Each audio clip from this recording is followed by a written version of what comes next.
Right, so you might notice we're not actually in Spain at the moment. This has actually been done in the front room. So the intro that I recorded for this video in Spain had a technical fault on it, or more operator error, in as much that we forgot to turn the microphone on, so there was no sound on it. So we'll go again, but this time with a sound on it. So we're going to talk about the Mushroom Street, famous Mushroom Street in Alicante, which is actually called San Francisco Street, but locally it's known as Mushroom Street. So in 2013, part of Alicante's San Francisco Street was transformed into a bit of a sort of Alice in Wonderland come yellow brick road with toadstool houses, big towering toadstool mushrooms, that kind of thing.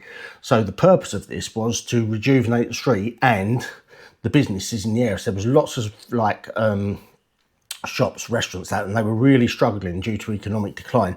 So the mushroom statues were commissioned, which was work of an artist called Sergio Martinez, and it cost Alicante City at the time, so this is in 2013, 66,000 euros to actually get them done, put in and everything like that. So the shop owners in the street are now really grateful that the mushroom statues are there, and the rest of the decorations, because they've painted the floors, bits and pieces like that, and it's dramatically increased the footfall into that area. So the shops, the businesses and all of those are all now really busy again, very vibrant, because everyone goes there to see the statues. They go to walk Mushroom Street and they stop in the shops, that kind of thing also. Now, the original name of the street was San Francisco Street, but now it's pretty much referred to locally. So we'll take you down there so you can have a look. You can see the statues, and we'll also show you on the map roughly whereabouts it is, so you can find it and go for a walk down there yourselves.